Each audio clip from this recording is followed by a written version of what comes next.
My name is Luke Gittos, and I'm here chairing this Battle of Ideas session in the gender strand, peer-to-peer sexual abuse, myth or time bomb. I'm not going to say too much about the topic. We've got plenty of speakers, and I want to get to them as quickly as I can. But just to introduce them, this session is partnered with NOTA, who Jon Brown is representing. NOTA is an organisation which works with professionals to intervene and attempt to prevent sexual abuse, both on and offline, as I understand it. And we're really grateful for Jon for partnering up and helping to produce this session. I understand it's his first Battle of Ideas, so we're particularly pleased to have Jon here. And Jon will be first to speak. Second to speak will be Dr. Helene Guldberg. Helene is the author of Just Another Ape, and writes for the online magazine Spiked and has written extensively on this issue. So we're really grateful for Helene for being here. Third to speak will be Dr. Carlene Firmin, Senior Research Fellow at the University of Bedfordshire. So thank you so much for being with us, Carlene. Fourth to speak will be Deana Puccio. Deana is the co-founder of the Raising Awareness and Prevention Project. She is former sex crimes prosecutor in the state of New York. That's pretty cool. And the author of a new book called Sex, Lies and Social Media. And last to speak will be Dave Perks. Dave is the founder and principal of the East London Science School, which is a brand new school, which is not something you hear about an awful lot. So, and Dave has experience of this issue within the educational sector. So thank you very much for being with us, Dave. Without further ado, Jon. Peer-to-peer sexual abuse, we think at NOTA, is neither a myth nor a time bomb, perhaps not surprisingly. It's a lot more complicated than that. It's neither a new issue or problem either, and it's been around, of course, forever, but it's changing, and we think it's changing rapidly. Just some statistics as far as sexual abuse, and particularly child sexual abuse is concerned, but I will say in a moment why I'm giving you some of these stats. 1 in 20 children talk about having been sexually abused, contact sexually abused during their childhood. 1 in 12 young adults, when talking about their childhood, talk about being having experienced contact sexual abuse. 90% of those who were abused talk about having been abused by someone they know. 1 in 3 never tell anyone at all about sexual abuse or violence that they've experienced. And 1 in 3 offences of sexual abuse and sexual violence is perpetrated by another child or young person or on another child or young person. So a third of the problem, if you like, sits with children and young people. 4 in 10 teenage girls talk about having experienced sexual coercion, and just 1 in 8 cases of sexual abuse and sexual violence are actually known within the system. So the great majority of cases of sexual abuse and sexual violence sit outside of the system and are not known about and are not disclosed. It costs society an awful lot in terms of the emotional and mental health costs, but also the economic costs as well. And it's been estimated that child sexual abuse alone costs the UK economy £3.2 billion a year when you factor in criminal justice costs, health costs, and lost employment costs. And of course, we heard a couple of weeks ago that it's now estimated that upwards of 100,000 people are viewing child abuse imagery online as well. So just as a kind of backdrop, if you like. We think at NOTA it's really important when talking about this issue to focus on research and focus on young people's experiences, and that's what should, in our view, lead and guide the discussion and guide the debate. We think that sexual abuse and sexual violence between young people sits on a spectrum of behaviour, with consenting, age-appropriate experimental behaviour and activity at one end, and peer-on-peer rape and sexual abuse of young people against each other and towards other younger children, of course, at the other end as well. We know that the impacts are significant from research and from talking with young people about mental health problems, depression, self-harm, substance abuse. And we know that what's key in informing those impacts are the intensity of the abuse and the duration of the abuse as well. Sexual abuse and violence, we think at NOTA, is driven in particularly by gender inequality, attitudes and beliefs that go unchallenged and unaddressed, secrecy and denial of the problem, and more recently, of course, by technological developments as well, and of course, the internet. Sexual abuse and sexual violence in general, we think, is best understood as a public health problem which can be prevented by a combination of carefully calibrated, age-appropriate early interventions, we think, in school, with children, addressing issues such as consent. We think advice to parents is really important. And we think within all of that forms a really important part of primary prevention. We think that situational prevention, the way that our communities and the way that our buildings are designed, is really important as well. And we think that deterrence activity is absolutely key, as well as readily available help and support for those affected by sexual abuse. We shouldn't just accept that sexual abuse and violence between peers is part of growing up, and there is little that we can or should do about it. It's eminently preventable. Thanks. Great, thank you. Helena. Okay, so it is my birthday today, so I think it's only fair that everybody agrees with everything I say today and nobody criticises anything I say.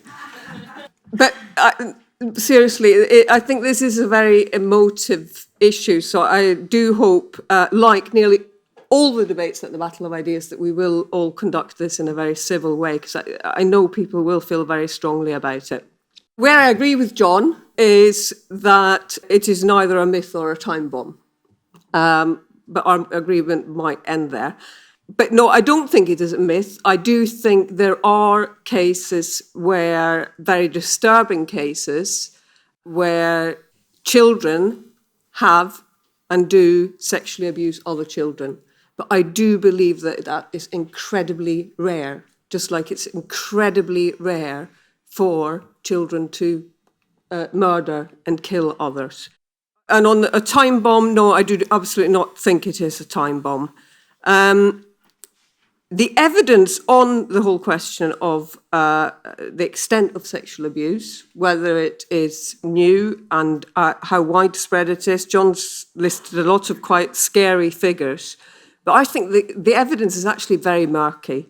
The House of Commons Women and Equality Commission report, led by Conservative MP Mary Miller, actually concedes in the report that there is limited data to show the prevalence of sexual harassment and sexual violence in school. I do think it's an incredibly difficult thing to measure, because it all very much depends on how you define it, and the definitions have become very, very subjective, and they have changed significantly over the years, and that makes it very difficult to make historical comparisons.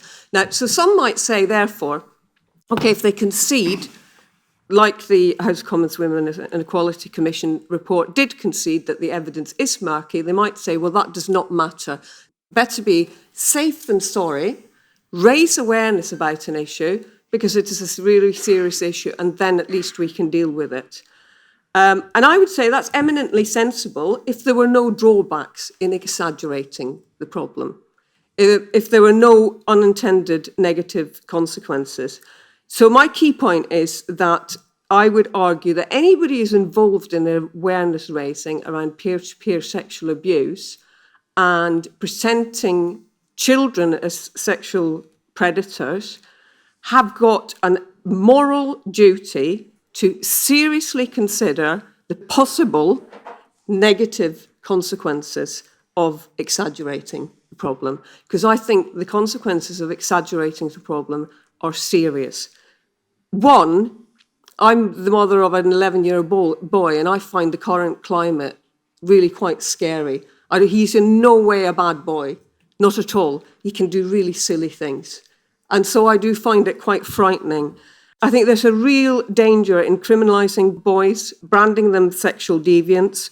And with the criminal age of responsibility in the UK, now, thanks to the Labour government being 10 years of age, this could result in many children, it has resulted in children being dragged through the courts and ending up on sexual offenders register, which really is not something to be taken lightly. I read this report raised on the register by Human Rights Watch, the irreparable harm of placing children on sex offenders register in the US. It is in the US, but so I won't read from this now.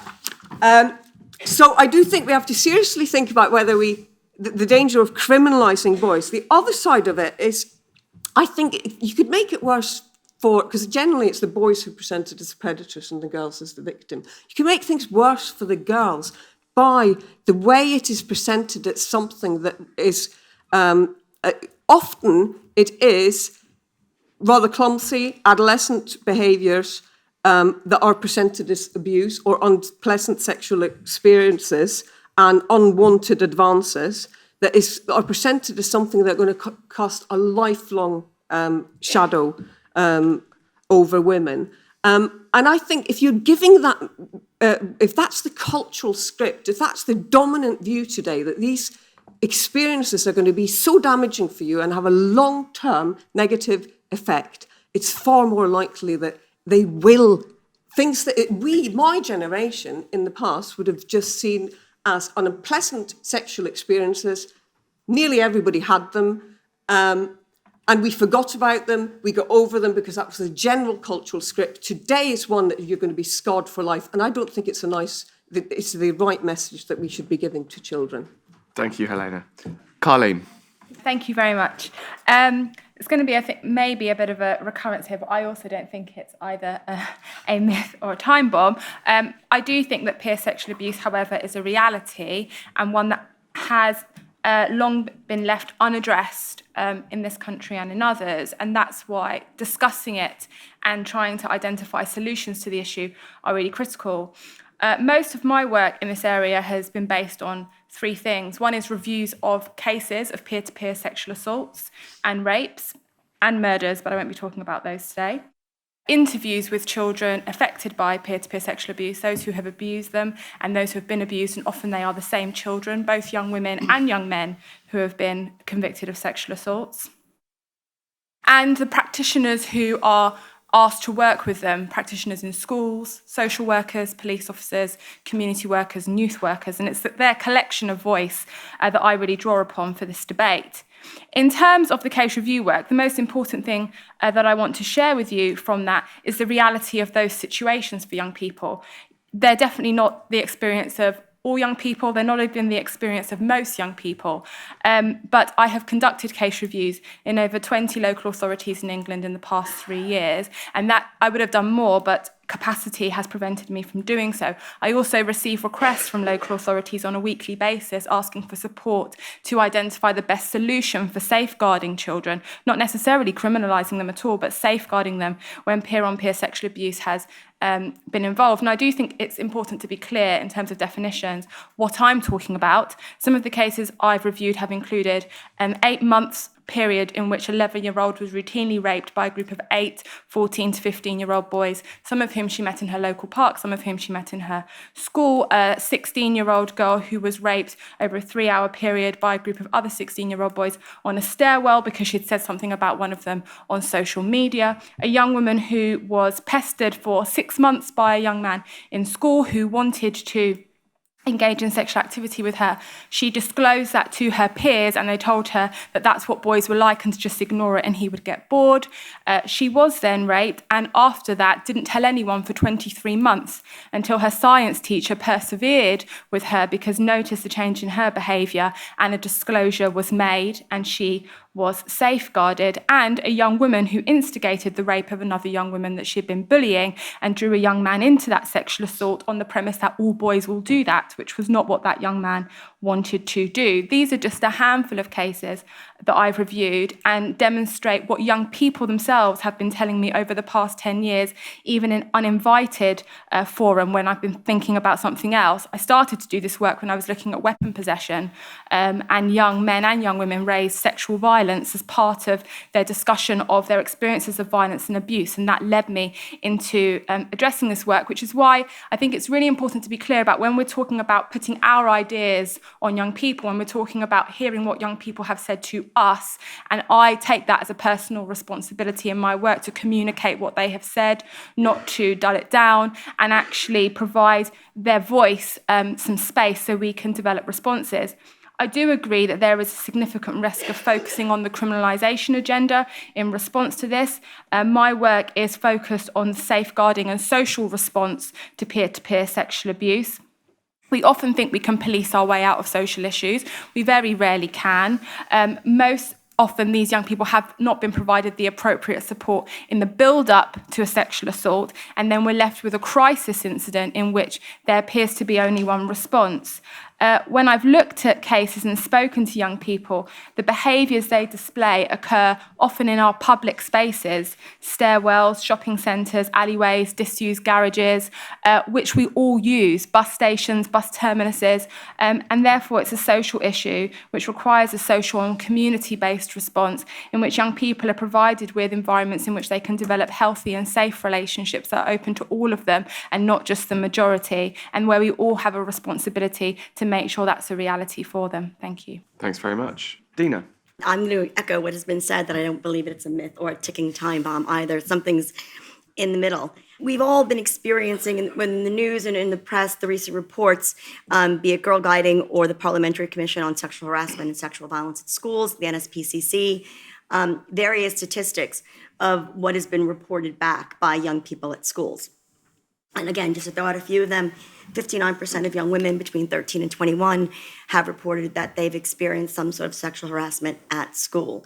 22% of girls as young as 7 to 12 have experienced jokes of a sexual nature.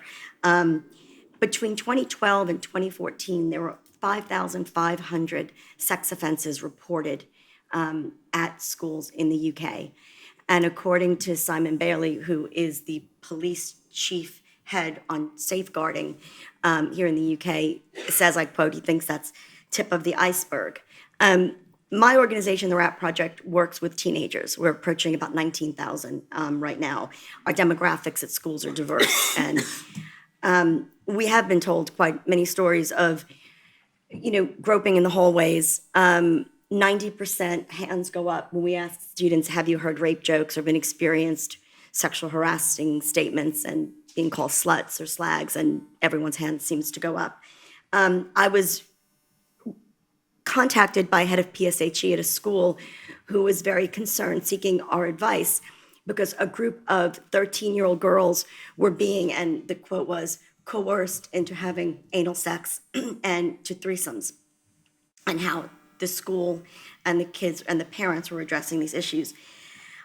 These examples, along with what Carlene said, are not sort of relatively harmless sexual curiosity of days gone by, the kiss and chase games, the spin the bottle, as we called it back in the States. Some of the cases that are being reported are, we feel, emulating behavior that young people are seeing because of experiencing so many overly sexual images and hardcore pornography, which has become quite prevalent because of 24/7 access in the smartphones. So there's behavior, and calling it a sexual predator, I don't want to use that term, because I think what's happening is that because they're being exposed, young people, to such violent imagery and sexual imagery, that there might be behavior that they're emulating that they think is normal because they're being desensitized to the actual, what they're actually seeing and the violence that they're actually seeing. So what they might be doing is amounting to sexual assault or sexual harassment, but they don't even realize it because it's become part of their narrative of what they're seeing by social media, adverts, pornography, etc. Ofcom has reported that the average age of a young person is watching pornography is 11. And apparently there's a new one coming out and they're saying it's getting younger. I'm not making these, that's statistics. We did a poll of teenagers in the UK. We polled over 3,000 at the RAP Project. And when we're polling young people, 15 to 18-year-old males, for example, over 80% of them say they do watch hardcore pornography online. And over half of those have said that they've learned something from it. They learn how to have sex from watching that. We always joke around with the kids and say, if you're going to learn to drive, do you watch Fast and Furious 7 as a guide? And they'd laugh, but there's something to be said about that, because when we were growing up, we emulated behavior we saw. And quite frankly, it was quite innocent by comparison to what young people, whether it's through music lyrics, whether it's in music videos, whether it's pornography, whether it's adverts, if they're emulating a lot of what they're seeing, a lot of it does amount to a level of, you can argue, sexual harassment, sexual abuse. And saying it's just banter. Well, you know what? As you have a free speech to make a rape joke or to call me a slut, I have a right to say that's not fair to me and I don't want to be exposed to it. We don't allow that sort of language or attitudes in the workplace. Why are we allowing it in schools? So what do we do? Because we're not preaching against exploring healthy sexuality. We're all for that. And we're not against erotica. But what we're about is teaching young people mutual consent, mutual respect, and mutual pleasure. And that their behavior should be respectful.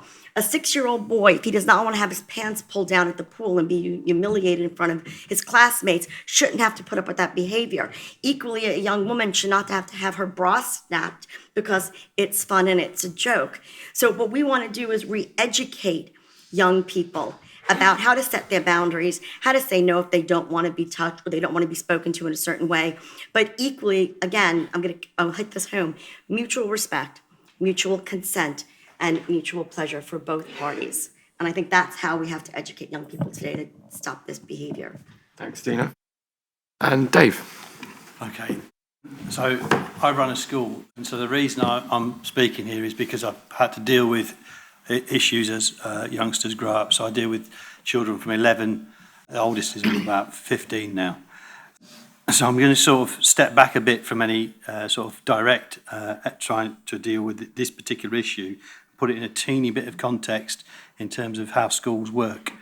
So safeguarding children in schools is like the most highly charged area of how school operates.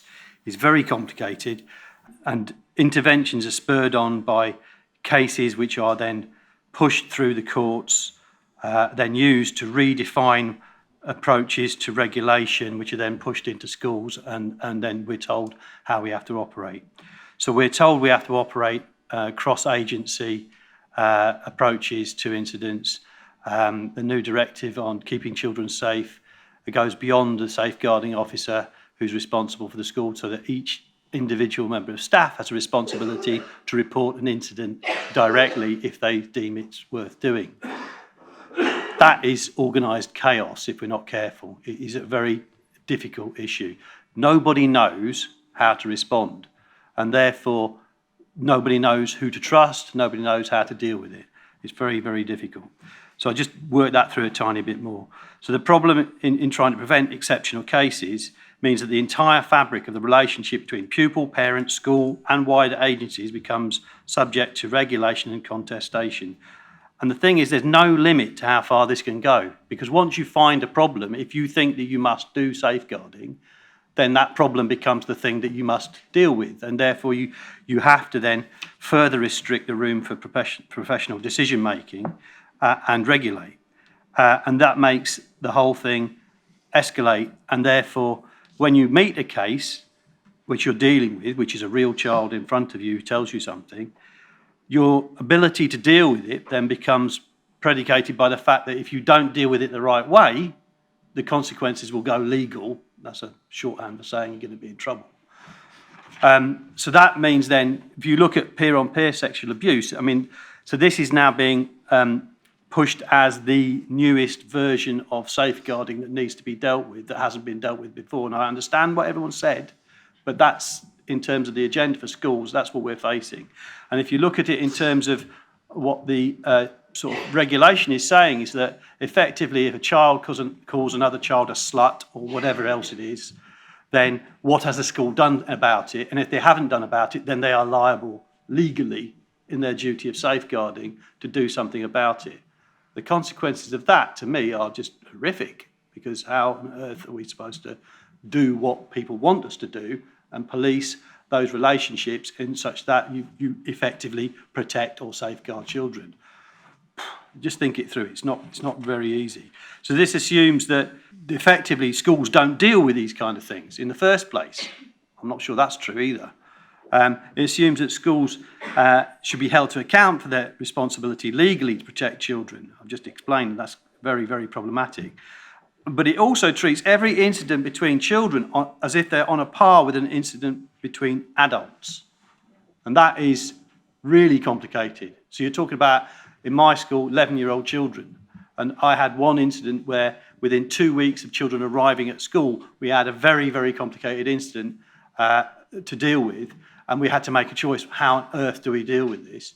because one child had done something to another child. And that's right at the beginning of school. And it's like, whoa, where did that come from? But then how do you deal with it? And then the complications start to get very, very tricky. I won't go into that case in detail. So none of this makes sense. This is you can look at it as an extension of the bullying agenda, which means that any squabble between two children then becomes something that adults have to intervene in. So where does this go? In effect, what we're saying is that all relationships between children become such that they have to be supervised by adult scrutiny. So if you're talking about children growing up now, what does that mean to them? Well, they grow up in front of us in our classroom. There is nowhere else for them to grow up.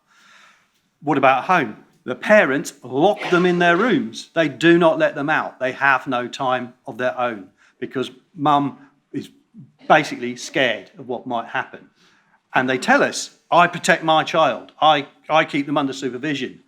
And I'm thinking, well, that's okay. I understand where you're coming from, but how on earth are they supposed to grow up? And then what you realise, and I've realised in doing the job, is they are literally growing up in the tiny cracks that we provide them on the way home, maybe at break where they're not being looked at, in the corridors where they're not being looked at. And that's where all this stuff happens in a fraught and really difficult way. And then we have to intervene. So we have to intervene in those spaces. So on the way home, we have to monitor them. In the corridors, if we're not monitoring them, we're in trouble, and so on and so forth. So there's literally nowhere for them to grow up. So they go online. And they go online, and then all this stuff happens online. And guess what? We have to regulate that too, and we're told to inspect what they're doing online. Mum's told to inspect. And it's therefore, we are creating a case where they can't literally grow up. Great. Can we thank our panel?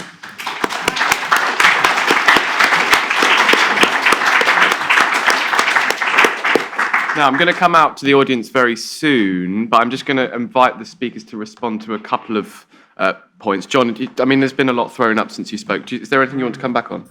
Absolutely, we've got a moral duty, Helena, not to over-exaggerate and to ensure that our response is proportionate. And I guess that links to some of Dave's comments as well.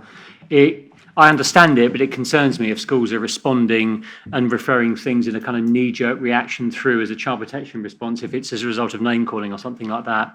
The message crying out to me there is one of prevention and dealing with it in a proportionate way, having a discussion within schools, but certainly not ramping it up as a kind of child protection response. So I think assessment is absolutely key, and I think the support that frontline professionals get, whether they're teachers, social workers, police officers, whoever, in terms of understanding the complexities of youth on youth or peer on peer sexual abuse is absolutely key. I think that's really important, and understanding the fact that it all sits on a spectrum, and when we should be concerned and when we should be, when our response should be proportionate and if you like, in a way that's not going to over-magnify the problem or over-exaggerate it, certainly.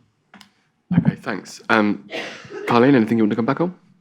For me, it's less about kind of policing and intervening with everything that children are doing, and it's instead about providing them with safe spaces and environments in which they can develop relationships on their own and of their own accord. So absolutely, in school environments where the environment itself is conducive to healthy friendships being developed, which is the majority of schools that I've worked in, that is the provision that is preventative in terms of sexual abuse. And then if an incident then occurs, the response needs to be a multi-agency one.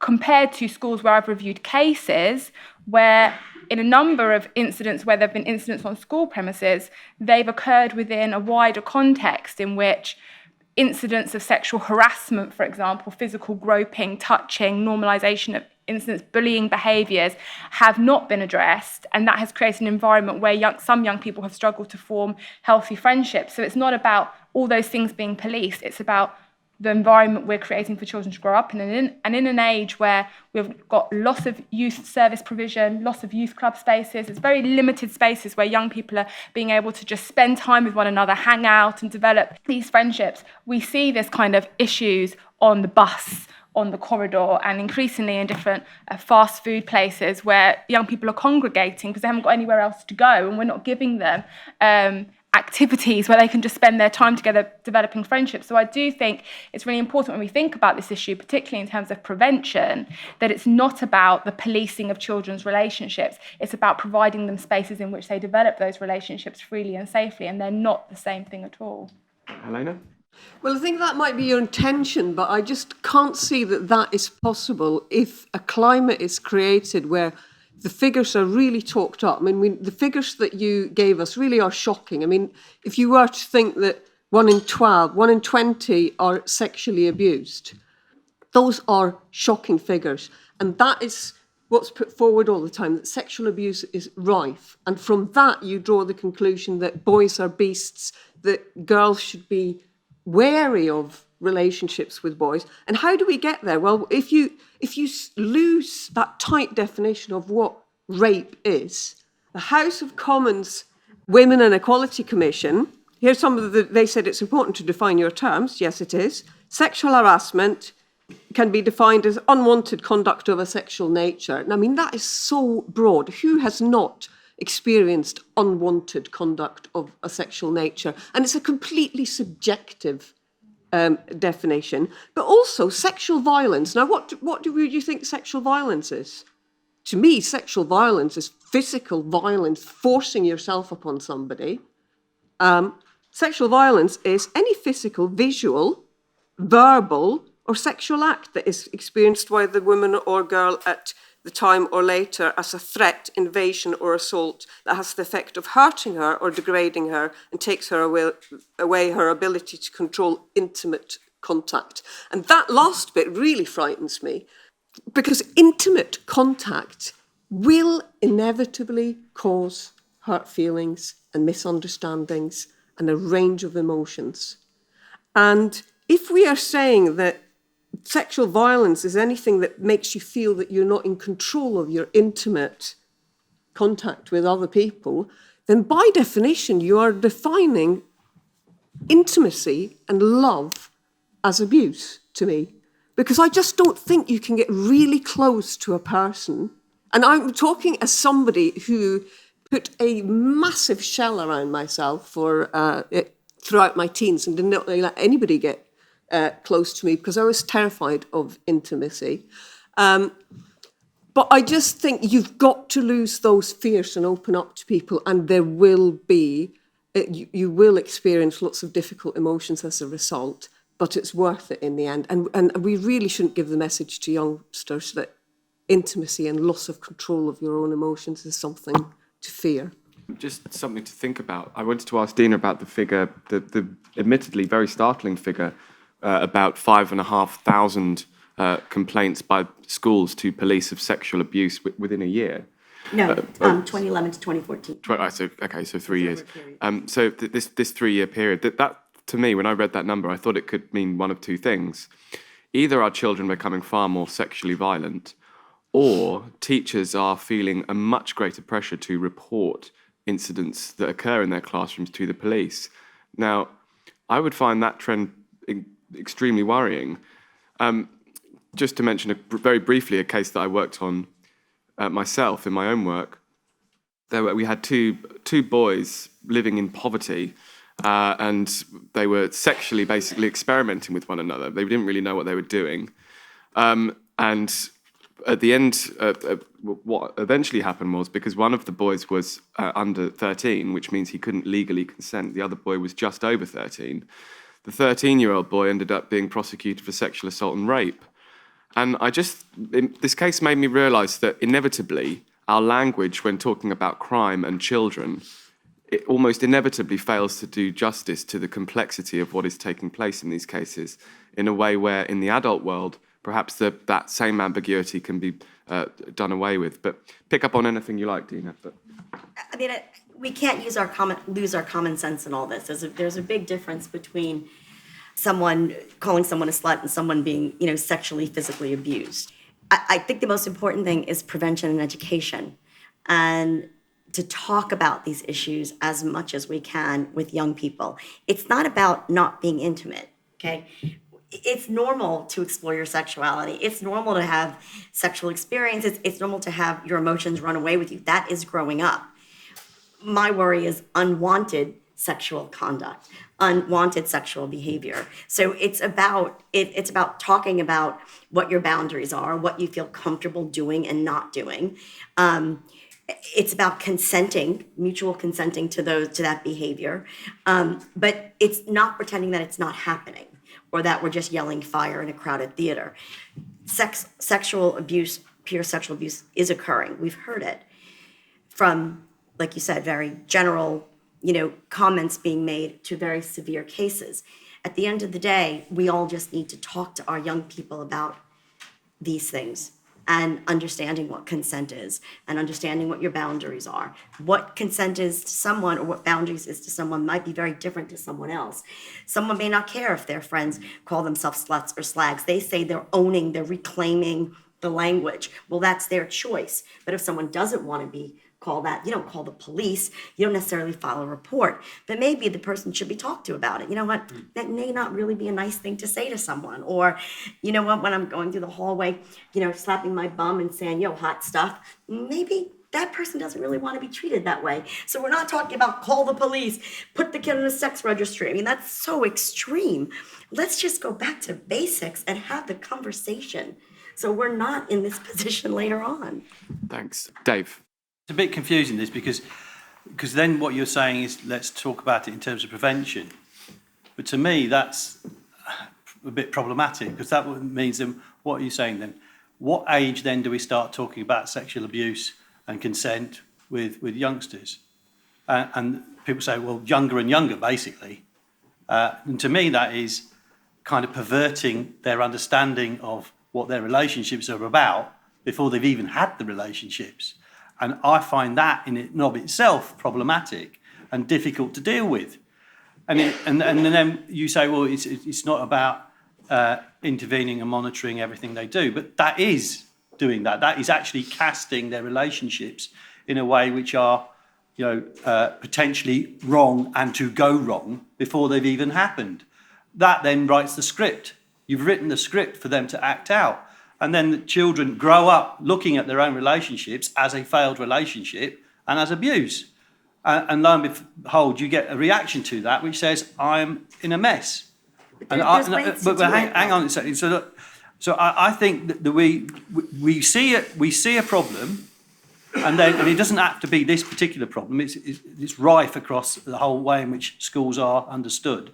And then we think we have to get in very, very early and explain the problem in the most difficult way it could occur to young people before they've had a chance to even work out how to deal with each other properly, right? And I think we are therefore making all relationships, sort of carcinogenic, and that's a sort of a real issue for me. Great. I'm going to come out to the audience now. Hello. Can I just come back to what Dave just said? I'm also a teacher and in charge of safeguarding at my school, so I completely empathise with the complexities of it and actually the increasing sense of responsibility that you feel, both obviously for the welfare of the children, but also in a litigious sense. However, I think what Deana was saying was that if you open the conversation about healthy relationships, talk to children about what the boundaries that they can set, not talk to them about abuse in order to safeguard them against abuse, just as we don't all talk to them about depression in order to help them to encourage well-being and good mental health. We know now that PSHE in the past has been very scaremongering and creating fear, and we are all, I think now as educators, looking to be much more positive about things. So I really don't think, Deana can correct me otherwise, but I think what she was saying was get them to talk about what a healthy relationship looks like so that they can then see when someone is treating them poorly. Okay. Yeah, I'm just wondering if any of you actually remember what it was like to be a teenager. I think, you've started off talking about rape. Carlene, you mentioned some really serious cases. But then you also mentioned 6 months of pestering. So I'm just wondering, and then you've mentioned name-calling, pinching people on the bottom in a corridor. All these things are sort of part of teenage life. And you're really underestimating the capability of teenagers to negotiate things themselves. I mean, teenagers are constantly telling each other off, constantly arguing and fighting and resolving conflicts all the time. Do not need adults, this sort of prim and sort of prissy regulation about how teenagers should behave. You need to make a real distinction, I think, between serious rape, violent sexual abuse, and pestering, name-calling, etc. And John, you agreed that there needs to be that distinction, and then I saw you agreeing with everything that Dee said, and I'm wondering just what your position is. Okay. This is more to Deana, for what you first said. I completely agree with what you said about mutual respect, mutual pleasure. It's completely correct.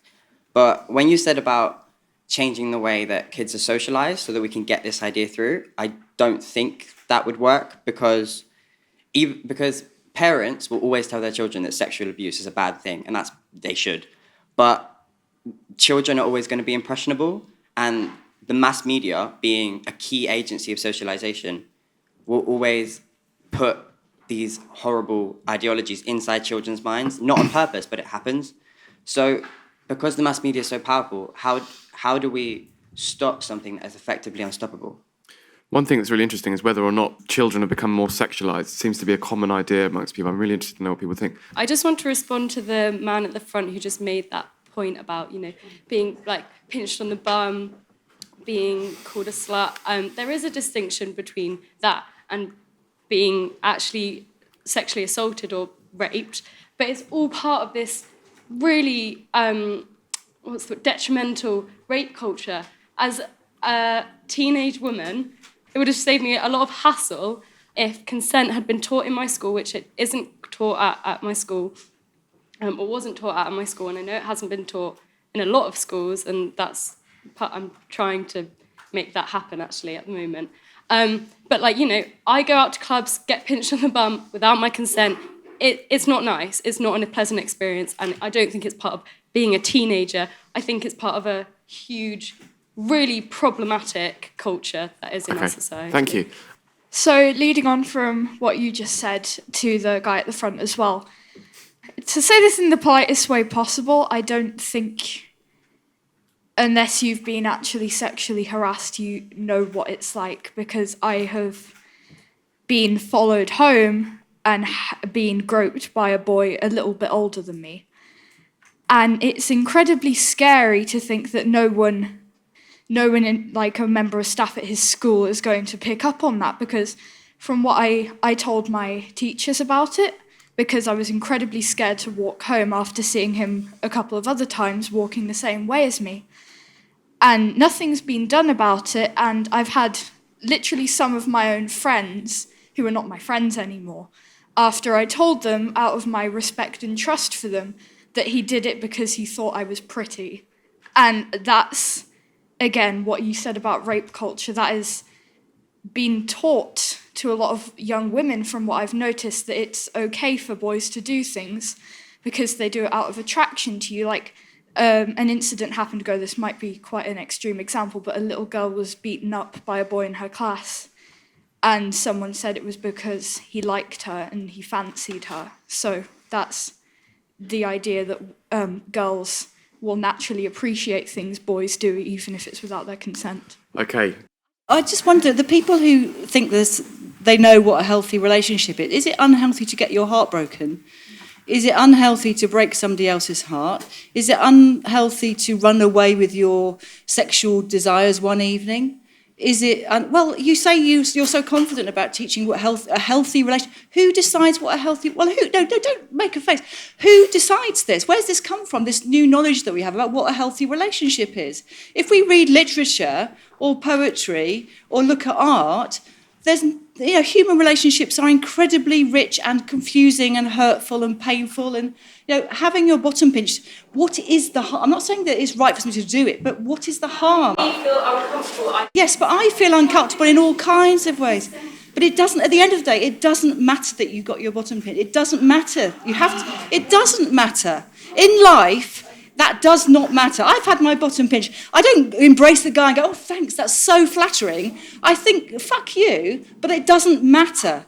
And you have to make it not matter, because you can't control the bottom pincher, can you? You can only control your reaction. You have to control your reaction.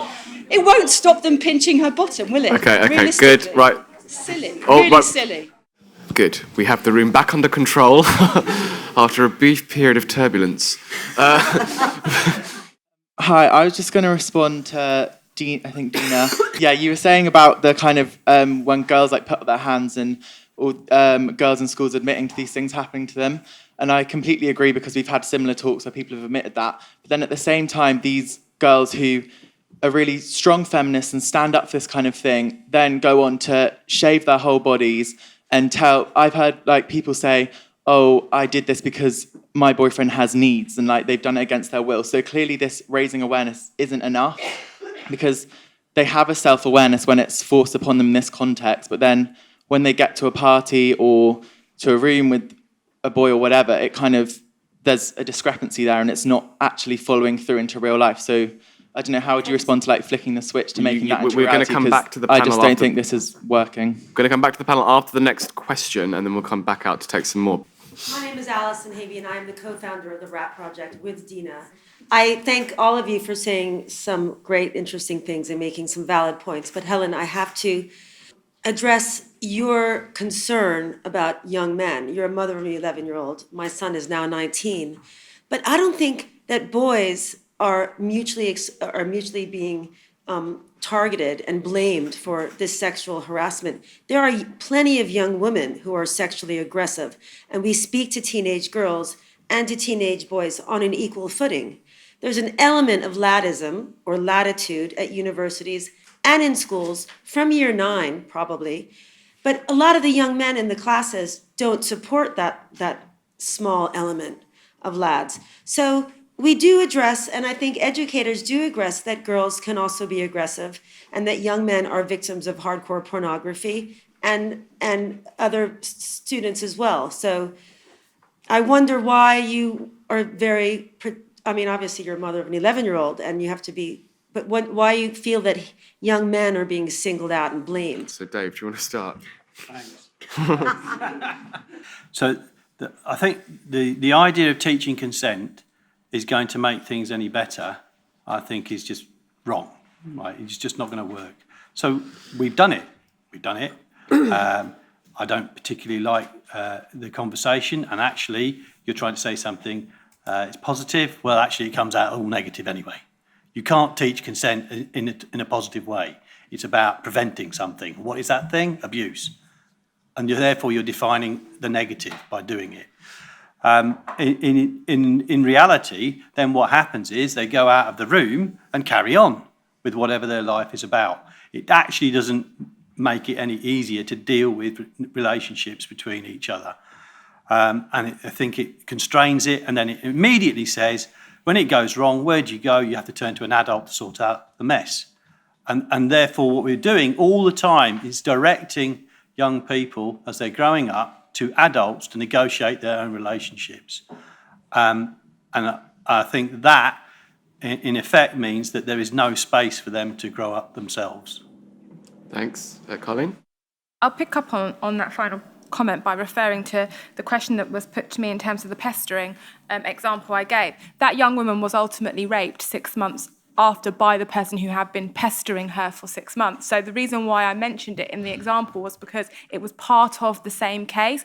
He approached her routinely for months, requesting sexual activity. And when she spoke to her friends about the pestering, her experience was very similar to the young woman at the back, which was she was told to just ignore it, that, you know, he approached lots of girls, that's how boys are like, and wasn't given the peer support. She didn't approach an adult, she approached a peer. And actually, when she didn't get the peer support, she approached no one for 23 months after she was raped, until an adult approached her and continually pushed because they knew something was wrong and her behaviour had changed. And that's when she made a disclosure, because her original attempts at disclosure was shut down by people who normalised his behaviour. So actually it was really important. And if there had been more support for that wider student body, which came out in their witness statements after the fact, to discuss healthy relationships, then they say they may have been in a better place to support their peer when she came forward. But actually they were living in a context where that behaviour was being normalised, and so they continued to normalise it and didn't support her in her attempts to say, I don't want you to do that to me. So actually it wasn't about going to an adult, it was about going to a peer, and peers being able to provide that support that isn't normalising. Because regardless of how I feel about that behaviour, or John feels about it, or anyone else, if someone says that something makes them feel hurt, that something makes them feel uncomfortable, that they don't want it, we should be supporting that person and in saying, actually, that's right, you don't want that to happen to you, and I'm not going to normalise it and say, get over it. I'm going to say, what can we do to make these experiences change for you? And context is critical to that. I completely understand the point that was made at the back around the difference between being taught about healthy relationships and being able to apply them. And the most extreme version I have of that are the in excess of 50 young women I've interviewed in prisons over the past 10 years who have been on 10, 20, 30 different healthy relationships programs but never experienced a healthy relationship because they're not in a situation where they can experience one. And so actually, education is part of this, which is why I go back to the point that it is a social issue. Those young women have never been in a context where they can experience a healthy relationship. They're problematic familial relationships, peer relationships. They're exposed to violence on a constant basis, and education won't change that for them. However, if none of us talk about these things and we wait for those extreme situations to happen and then say, oh, we need a response to that, but everything else we just don't need to discuss, we just need a response to those situations, we leave those young women to end up in that situation on their own. Thank you. I did say I'd move in an order, so John? Okay. I think it's really important we do stick with the evidence, and I would make the point that the evidence is increasingly less murky, I think, really, as we're beginning to do more research and learn about the impacts of sexual abuse, whether it's peer-on-peer or child sexual abuse. So we are learning much more about it. And what we know is that in communities and in schools where it's talked about, where it's addressed from an early age, and actually from age 5 upwards, and that's not about talking with 5-year-olds about the dangers of sexual abuse and scaring the hell out of them. It's about age-appropriate conversations about the basics of consent and those sorts of things. Where that's done, levels of sexual abuse and sexual violence are decreased. I think we are very clear, actually, Helena, about the definitions of them. It's not about throwing these terms around without clear definitions. I think we're increasingly specific about them, and that 1 in 20 figure is about child sexual abuse, and it's about contact child sexual abuse. That's not about someone being exposed to or something like that. We're talking about pretty serious contact sexual abuse, and a significant proportion of that was perpetrated by other young people. So I think early intervention is absolutely critical. Early intervention in schools is part of it, but I agree with Carlene, its context is absolutely key. And the more we can do about having conversations more broadly across the media, within our communities about consent, about the realities of sexual abuse and the actual scale of the problem, the better. We have got a problem. Not talking about it just perpetuates it. Deana? 2 quick things. The gentleman in the back about women waxing or shaving, that's got nothing to do whether or not I'm going to be sexually abused or saying, no, don't touch me. We're getting all these sort of blurred lines right now. You know, if you could dress however you want, you can wax if you want, you can drink alcohol if you want, but if I say no, and I don't want to continue doing this sexual behavior, if I don't want to be touched up in a bar, that's sexual abuse. You're allowed to shave, you're allowed to dress how you want. These are 2 very different issues. I think it's dangerous to confuse. And I think if anyone has seen the video Consent is Like Tea, YouTube it. It is a very sort of, light cartoon about just because you have tea on Monday doesn't mean you want it on Tuesday, Wednesday, Thursday. Just because you had tea last week doesn't mean you can knock on someone's door and push a cup of tea down their throat again. And kids love it and adults love it because it is not making it, oh my God, if someone touches you, you call the police, you're being abused. No. It's just talking about things in a healthy, what's a healthy relationship? Well, not being beaten up means that's a healthy relationship. Not being emotionally abused, not being sexually abused, being treated like an equal, being treated like I have a voice, male or female, or whether you're LGBT or whatever. Those to me, those are pretty basic things of a healthy sexual relationship. You respect what I want to do, what I feel comfortable doing. So those are pretty basic concepts that we need just to talk about in almost like an everyday conversation. Let's talk about porn. Let's talk about sex. The kids are going to go, yeah, whatever. Bye, Mom, I'm leaving. That's what they'll do. But if you make it part of your everyday kind of dialogue in a more conversation way, educators, parents, peers, we're going to take away a lot of the taboos. We're going to get rid of a lot of the myths, and we'll be able to move forward in a much more much more positive way with these issues. Right, on the question of why am I concerned about boys, well, I'm not exclusively concerned about boys. I'm also concerned about my daughter, but she's only 9 at the moment, so I'll worry a bit more when she gets to 11. But can I ask you, Luke, quickly, being a lawyer and also having written a book on rape, in terms of children on the sex offenders register, are there not more boys than girls? Pop quiz. I have no idea, but I imagine almost certainly yes. Yes, there are. But there are also problems for girls. My husband is a criminal defence lawyer, and I can't give any details of the case, but, you know, he said a shocking case where, a girl gets something on WhatsApp, I think. It was an image a boy had sent that she didn't want. Now, what happened is the police prosecuted both because she had downloaded decent images. And I think, you're saying, we shouldn't overreact. Society is overreacting. I mean, what kind of civilized society would drag the girl and the boy through the legal system as a result of an image being sent through? And I'm getting mixed messages from you because you're saying society's not overreacting, and yet how you're responding to a woman in the audience saying that she was followed home. I mean, all of us would have had unwanted attention from boys, and surely our message should be to a young woman that, well, don't overreact to it. Find ways of telling him that you're not interested. Instead, you're talking about prevention, nipping it in the bud, and talking about some really serious cases, which I know do happen, but there's a world of difference between that and boys pinching a girl's bottom. And that young girls in this audience are talking about rape culture. That is a problem. Why are they talking about rape culture? There isn't a rape culture. Society finds rape abhorrent. Men find rape abhorrent. And you cannot conflate rape with stupid jokes made by teenagers or boys. I remember at school, boys used to love, growing up in Norway, throwing snowballs at us. And they would make them as hard as possible. And I used to get horrendous bruises on my legs as a result. But later I realised they were slightly socially inadequate boys who didn't know how to behave with girls. And that was their way of sort of getting our attention. Should somebody have stepped in and done something about it? No, we found ways of dealing with it. Thanks. I'm going to come out to the audience again. Lots of people want to talk. I have a question and worry about education that I'm curious what the panel thinks about.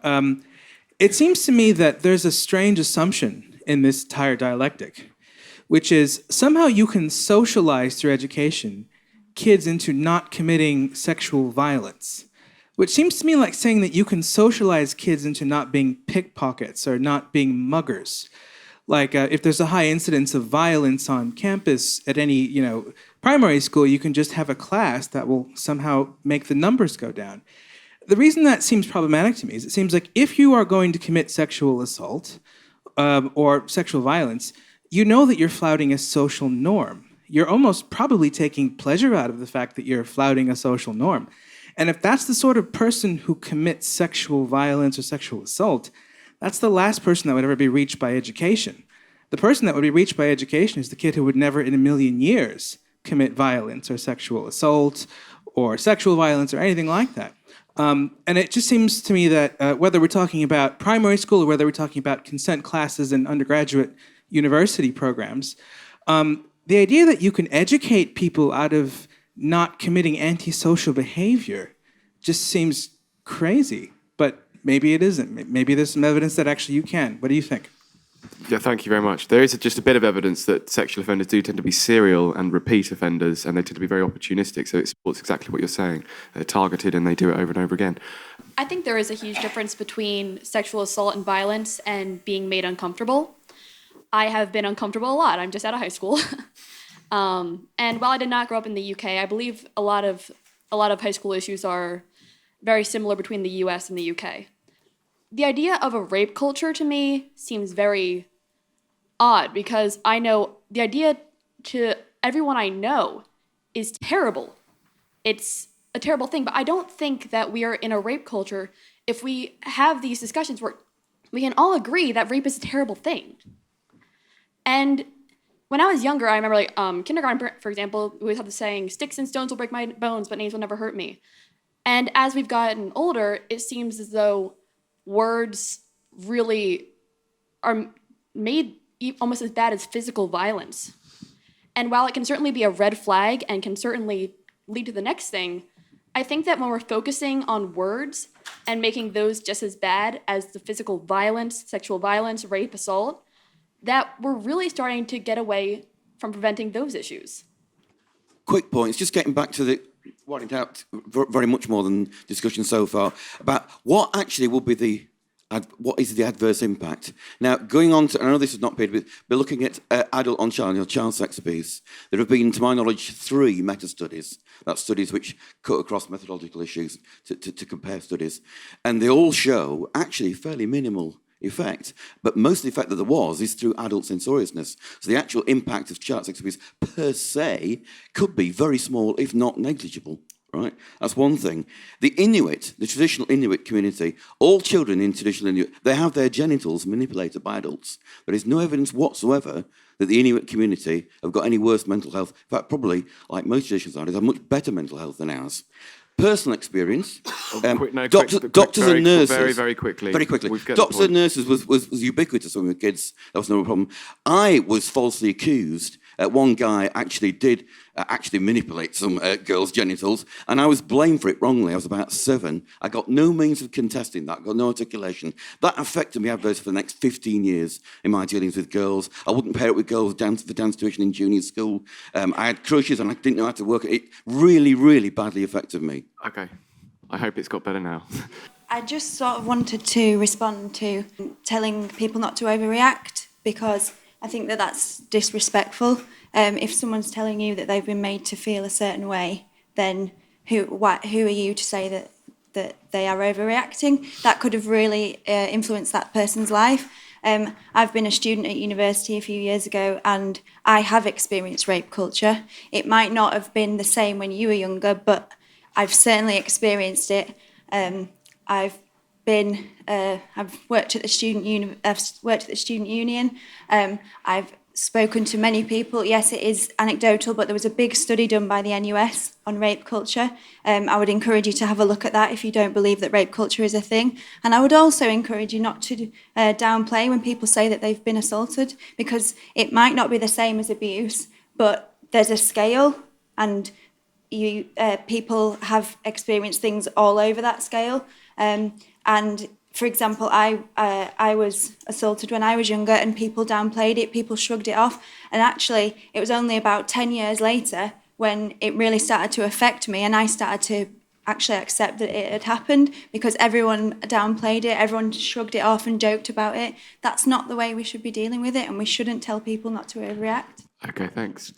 I've been really torn by this panel. There were several things that I agree with from each of the speakers. But the one thing that really stuck out to me was what the gentleman there said about how a lot of the people who are rapists or people who commit sexual abuse aren't people you can reach by education. But they're also not people that you can predict. So going back to your example, what I take from it isn't that this guy who sexually harassed a girl was pursuing her for 6 months, because there are plenty of normal people who could have an attraction to a girl for very extended periods of time.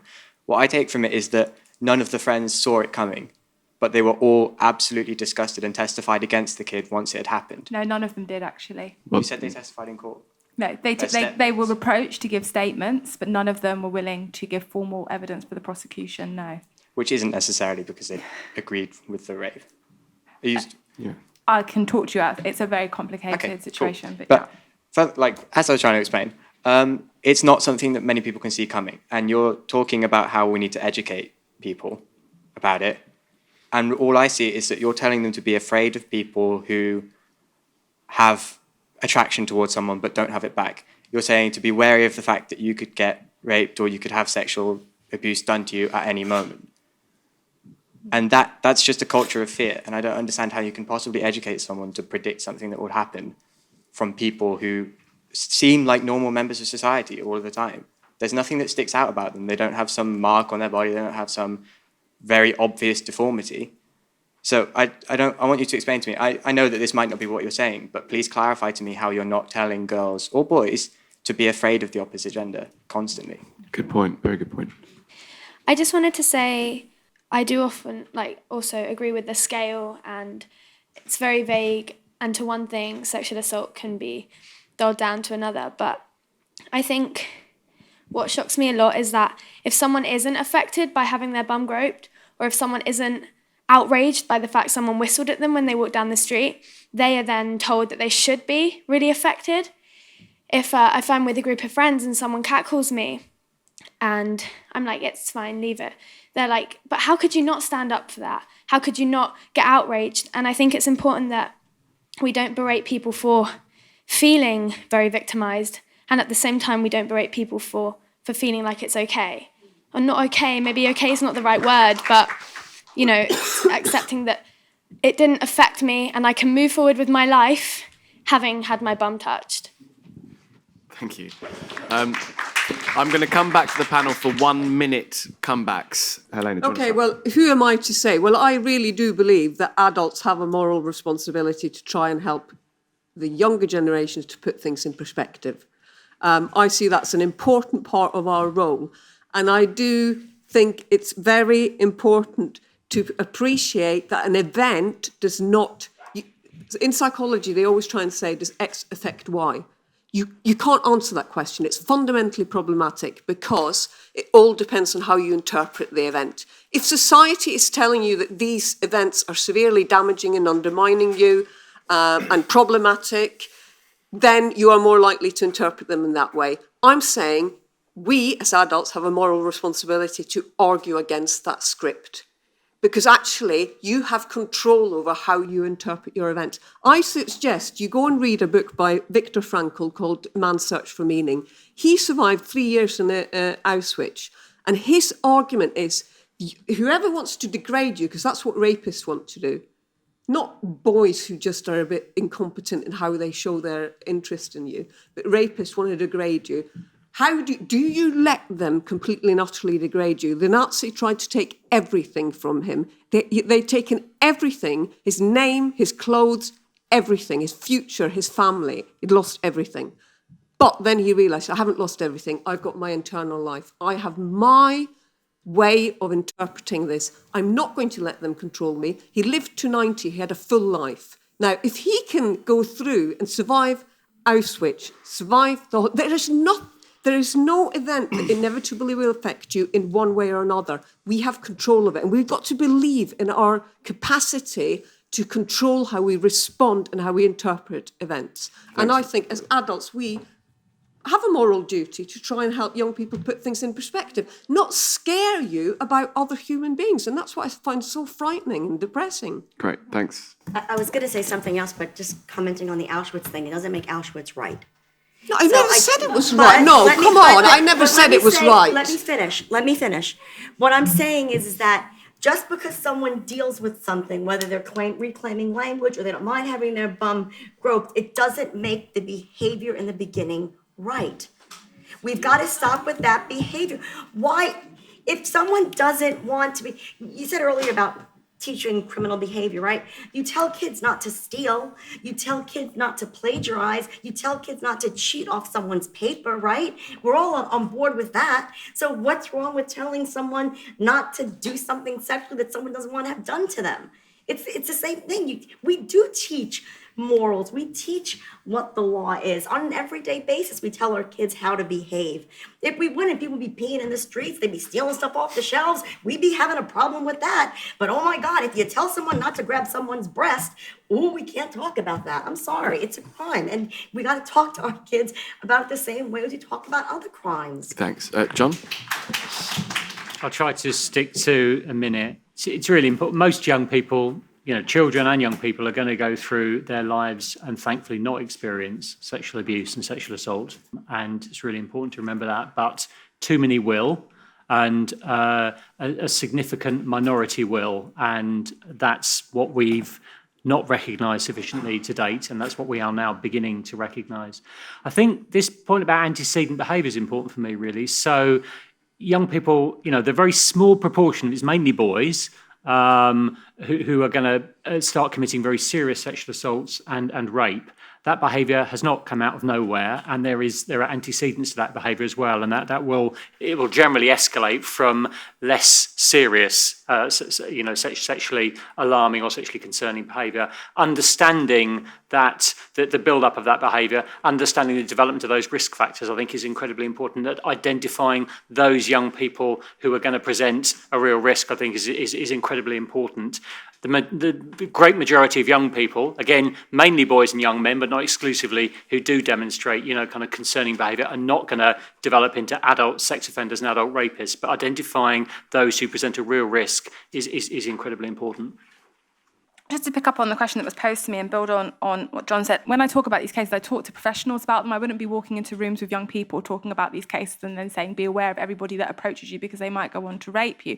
What I would say is that I would give an example of racism, for example. Not everybody that holds racist attitudes or uses racist language would go and commit a racist murder, but it doesn't mean that when you hear racist language and you go to your peers and say, somebody called me this, somebody called me that, if your friends say, oh, don't worry about it, you'd want their friends to say, okay, that's made you feel that way, that was wrong, and would support you to challenge that. And that's what that young person wanted from her peers when she said, he's constantly approaching me, he's grabbing me, I'm telling him I don't want to have anything to do with him. And instead of saying, you're right, we acknowledge what you're saying and it's wrong, they told her that it was completely normal behaviour. Now, that might have just gone on and on and on and stopped and never resulted in a sexual assault, just like a lot of racist comments can go on and never end up in a racist murder.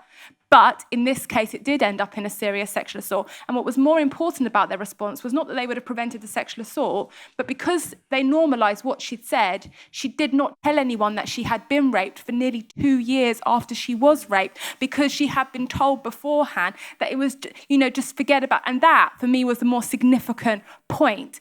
And it links to this idea that there are rapists and there aren't rapists. Actually, when it comes to young people who commit serious sexual assaults, a lot of them don't go on to become adult sex offenders. A number of them will commit a very serious assault on a one-off occasion, particularly when they do it in groups. And young people who commit sexual offences in groups often have a personality profile that's much more similar to young people who are involved in other sorts of antisocial behaviour and very different to personal profiles of young people who commit sexual assaults against very young children or adults who commit assaults against very young children. So this idea that there is this cohort of adolescent rapists who have this particular profile that we go and find is unfortunately not the case. Okay, great. Okay, I have a problem with the way you're explaining this, because you're explaining this through one case, and it's not. I was asked about that case. I know, but the point is, you attack me in my defence of my point through one case, and it's very difficult to argue it because we don't know about it. So I think it's hard to deal with.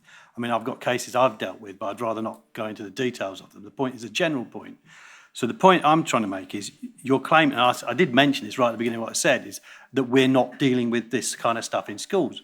It's rubbish, right? Hang on a minute. And it's not just you. It's in the general point is that it's as if schools do not tell children off when a girl is called a slut. Of course they do. It's as if schools do not tell children off when a girl complains that her bum's been pinched. Yes, they do. It's as if we don't say that kind of behaviour is wrong. Of course we say it, because we have the same moral duty as anybody else would do to care for the children in our care. And we make that point. That's not what this is about. This is something else. This is saying that there's a particular problem and we must intervene in it in a particular way that is beyond that. It's saying that we have failed to do this normal duty of care and there must be something else that happens. And I think that's a distinction that is not being made clear here. And so therefore it is a problem. So if you have to introduce consent classes, then you're saying there is a problem with the idea of knowing how to say yes or no. And therefore we have to problematise it. And I think that is something that I find difficult, because actually we would expect you to not have sex anyway beyond a certain age, right? So, the legal age of consent is there for all to know, and we actually teach that. So we're getting a bit confused about what it is we're actually saying we must do. Great, thanks. I've got now 6 minutes exactly for additional questions, so you're going to have to keep it very short. Also, the issue of consent classes has been raised. I worry about, is it actually possible to, teach consent in that way? Surely, in a relationship, and if we kind of put, sexual offences to one side, but kind of burgeoning relationships between adolescents, surely it is a process of finding the boundaries of consent, through that kind of, uncomfortable, you're kind of fumbling through a kind of a relationship. And it's so in that sense, there are going to be advances, there are going to be unwanted advances. Those advances are going to be rebuffed, and kind of consent and people finding the boundary of their own consent is established in that way. Thank you. Hi. My observation is I think that the generation of young people here are at a really unfortunate juncture of prudishness from the elder generations, in which I include myself now, sadly I'm 30, and also like the availability of research through porn, because like my generation, and I'm sure the generation here, their parents don't actually show them what lovely, joyful, happy, wonderful sex is that people have had for years and really enjoy legitimately. All they do is talk about to the children about, sex, abuse, rape. It's, oh my gosh, stay away from sex. Definitely don't do sex. And I think, well, they know that everyone in the world is having sex. So, of course, they look online and then they see the only images of sex that they see with their eyes, not through hearing from words, is the sort of sex that I would never, ever, ever let someone come anywhere near me with. Not one thing that I've ever seen online would I want happening to me, nor has ever happened to me, but I've never seen the sex that I've had online. I just want to address this point about respect as being a really fundamental element of good, healthy relationships between young people. And we do live in a culture which generally disrespects men and young boys. We have all these concepts of toxic masculinity. We feel that we have to teach men not to rape. I think that there is a constant down on males. And I think that there could be a minority of boys who respond to this in a negative way and start actually being disrespectful towards girls, because it's like, well, I'm just regarded as a piece of, a predatory, whatever, so I'm just going to behave badly. I think there are a minority of males who could respond like that. So I think we actually, a fundamental stage in getting over all of this is to really start finding ways of respecting men and respecting boys. My question is, are teenagers allowed to talk about sex? Because my little sister, who's very open, she's 15 and she talks about sex all the time. She gets called weird. And I remember at school when I did have conversations about sex with my friends, it was very secretive. Are we as adults saying, you're teenagers, you're not allowed to have sex? Even though a lot of people, especially my little sister's like, yeah, loads of people have already had sex. They had sex at like 13. But at the same time, we're going, no, you're not allowed to. Shh, don't talk about it. So there's a taboo for teenage sex, really. Just like people aren't allowed to say that, like kids aren't allowed to talk about having sex, we're not allowed to say that we watch porn. And guess what? There's quite a lot of nice porn out there as well. I'm not being funny. There's a lot of nice porn out there. There's all kinds. It's really bad to say that if you watch porn, you're only watching the really violent, horrible, degrading stuff. Just like any choice that you make, whether it's reading a nice book or reading a violent book, you can watch really nice porn as well as really disgusting porn, if that's what you want to do. Thanks, Ganesh. What a nice point to end on. John, 1 minute, please. It's really important that we differentiate and are really clear about the differences between consenting and experimental activity between young people, and keeping well out of that, really, and enabling them to do that and have the freedom to do that is incredibly important. But we also know, and we're increasingly learning about the costs and impacts of sexual abuse, peer-on-peer sexual abuse, and what that means in terms of mental health impacts and what that means in terms of economic costs. So we do need a response that's carefully calibrated and carefully managed. And I think we need to look outside of the UK as well, actually, and look at ways in which sex is talked about in other countries. We need to look about ways in which it's delivered, delivered as part of the school curriculum in other countries as well. There's an awful lot we can learn. And the evidence does show that the sooner and the earlier we have those conversations in an age-appropriate way, the better the impacts are in relation to a reduction in levels of sexual abuse and sexual violence. So we do need to consider it as a public health problem. It can be prevented, and there are lots of things that we can do about that. Okay, I think we do need a response. That response is based on two fallacies.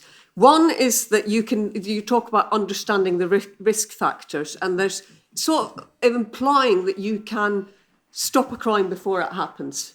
And I really do not think it's that straightforward, and I think there's a real danger then that you end up conflating those rape, one person degrading and forcing themselves upon another person with childish behaviour, with things that are not damaging to the individual. And secondly, I think it's based on another fallacy, which is that I think you seem to imply that adults are incompetent, that we wouldn't try and teach the next generation how to respect each other. I mean, my daughter has a terrible habit. She's stopping now, she's 9, but she did have a terrible habit of pulling people's pants down. And so, you have to really think about how do you respond, because I know if I overreact, she's going to do it more to wind me up.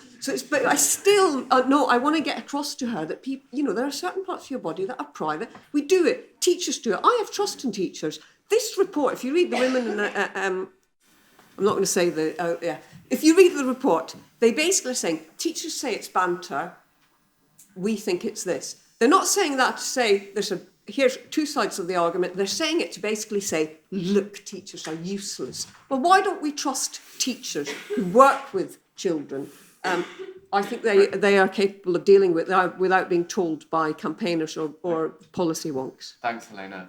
For me, through this whole debate, it's really important to hold young people's voices in mind, and the in excess of 1,000 I've interviewed over the past 10 years want us to be having this conversation, want to be given the space themselves to be able to talk about this issue, and we have a duty to have this conversation responsibly, absolutely not to overreact, but also not to downplay what young people say, and to hear what they have to say and support them in developing healthy and safe friendships. And as I also said, a number of schools I've worked with do an excellent job in creating safe environments for young people to develop those friendships. And I absolutely wouldn't say that every school doesn't do this, but there are some schools and there are some local authorities and there are some police forces that are yet to develop a response to this. And in the absence of that, we leave some young people very vulnerable to serious sexual assaults. And we need to have a public debate and a public urgency around this to ensure a consistent response to children and young people across the UK who deserve to be protected from violence and abuse. Thank you very much.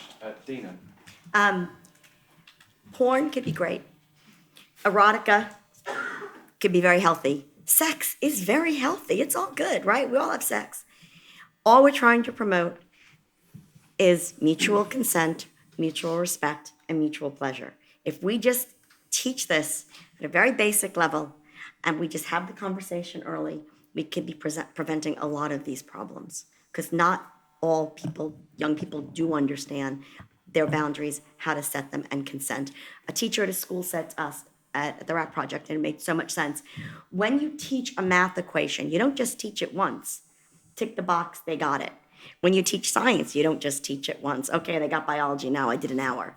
This is an ongoing dialogue that has to happen at an early age appropriate, and continue in young people's lives for this to get better. Great, thank you. And Dave.